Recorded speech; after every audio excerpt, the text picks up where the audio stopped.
My name is Colin Canet, and today I want to talk about scrapers. I'm sure most of you have seen scrapers, probably a lot of you have scrapers.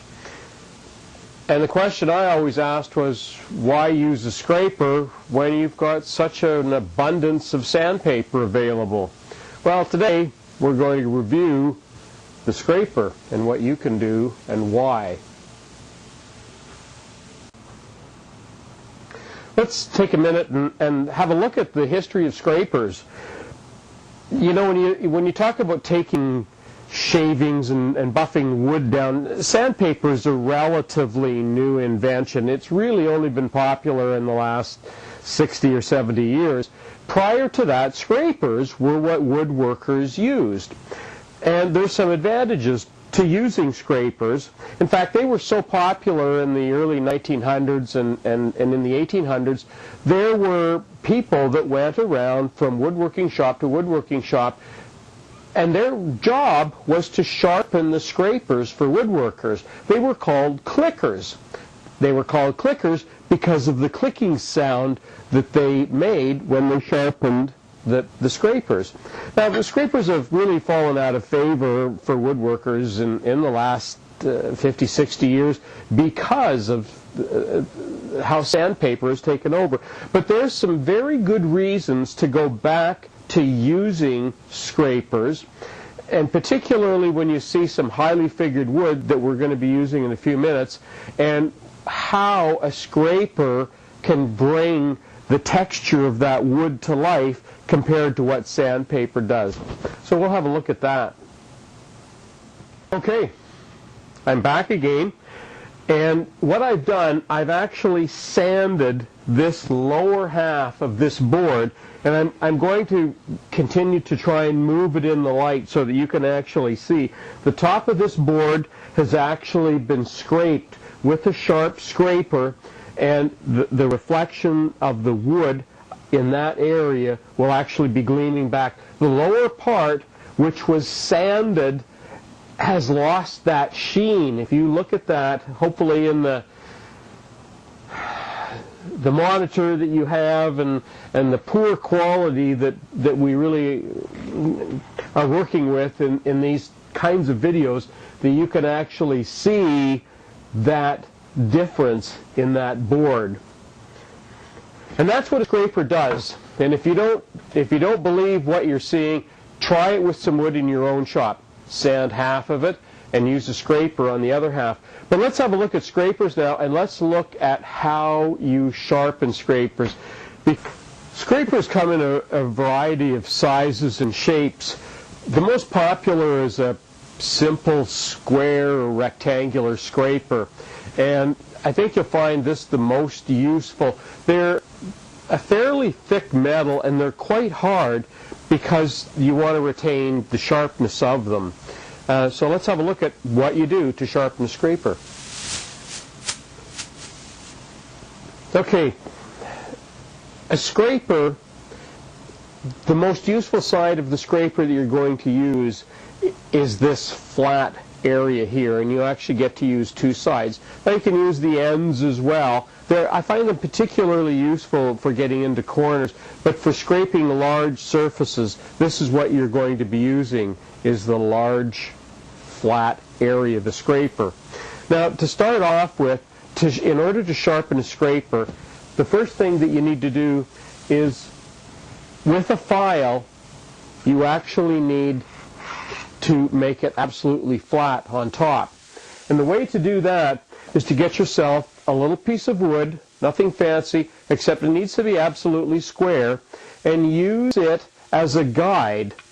So you put your file on top of the wood, and the wood is then flat against the scraper, and by simply moving that back and forth, now you're going to want to do this in a vise, of course, but by moving that back and forth, not only are you taking that very top layer of the scraper off, you're making it absolutely flat. Let's look at this on the board for a second. When you're sharpening a scraper, what you're actually doing is this. If you look at the very edge of the scraper, this is what the edge of the scraper looks like. And it's critical that these areas are absolutely flat, because when you sharpen a scraper, what you're actually going to be doing is mushrooming over this area like this. And that's the part that is actually doing the scraping, is this mushroomed over. So if you look at an enlarged area of a scraper and what a sharp one looks like, it will look like this.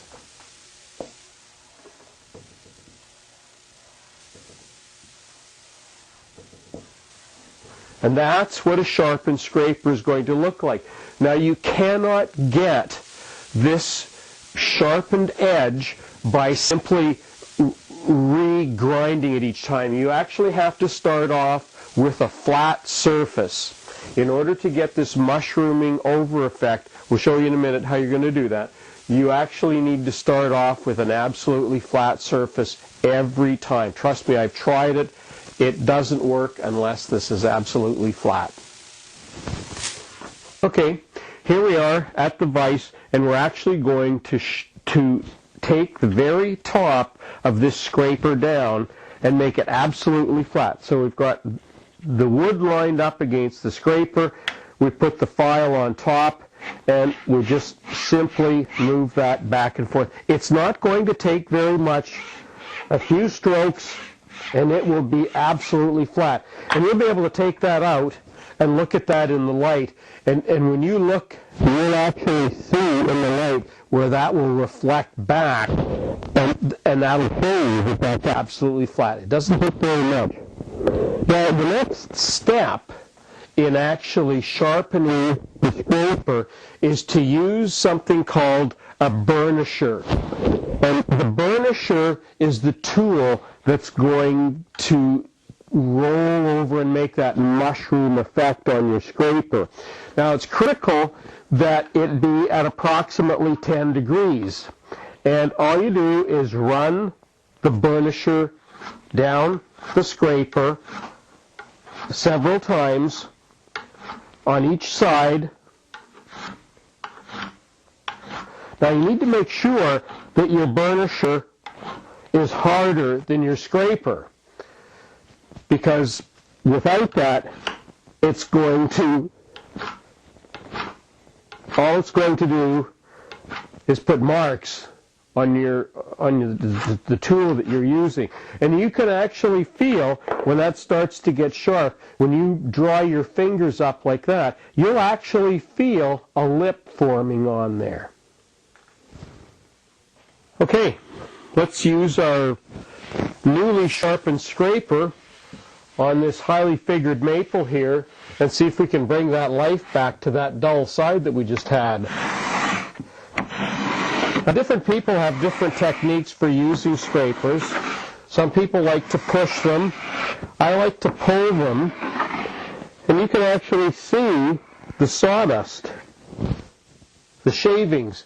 Now, what most people don't tell you is how much safer scrapers are than sandpaper, because this sawdust, which normally would be airborne with sandpaper, is now just laying on the wood.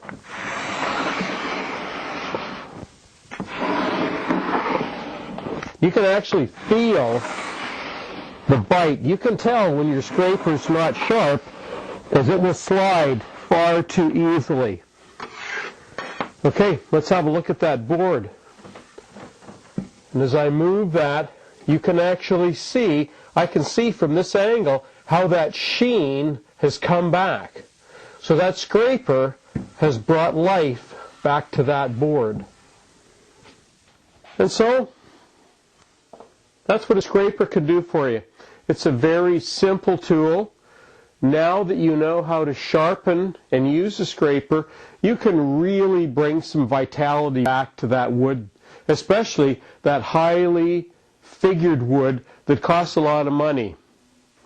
Remember to use your scraper. I'm Colin Cadet for Woodwork Web.